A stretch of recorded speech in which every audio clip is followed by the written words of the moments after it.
So here we have the Honda Civic 1.8 SE Plus automatic on a 15 plate. I'm going to start off by showing you around the outside of the car, and then we'll hop in and run through some controls on the inside. From the outside you can see it's a 5-door car with alloy wheels. Let's start off inside the boot and then work our way around the rest of the car from there. So as we approach the back of the car, you'll see we have reversing sensors. This car's also got a reversing camera. Plenty of boot space as well, along with that 60/40 split folding rear seat. Okay, so we're just going to work our way back round to the front of the car now, and then we'll hop in and run through some controls on the inside. But now that we've done a full circle of it, you can see that it's in lovely condition the whole way round, and a great looking car as well.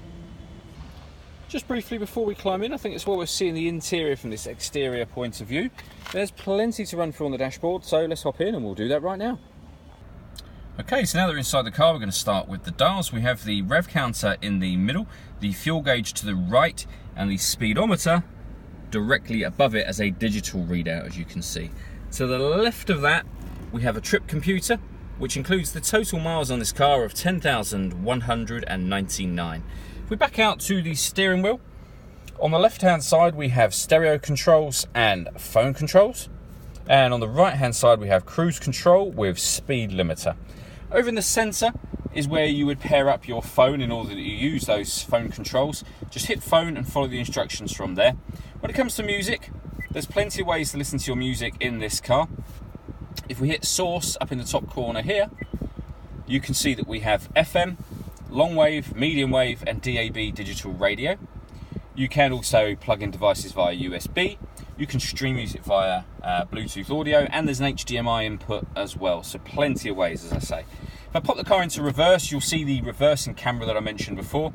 It's a full colour camera with guidelines showing you what direction the car is headed in relation to the image that you see behind you, and you can see the rear bumper is included in that image, so you really can get very close to the subject.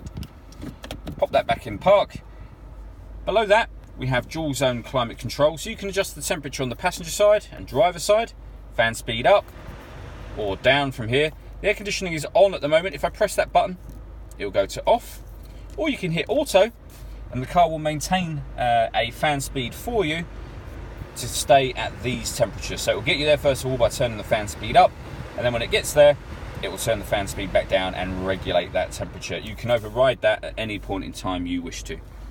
We then have the fully automatic gearbox, and inside the central armrest we've got the USB input, 12-volt power socket, a second USB input and the HDMI input as well. All that leaves me to say is thank you for taking the time to watch this video. If you'd like to come and see the car in person and have a test drive, please feel free to call any of our MJA sites. We'd love to hear from you soon.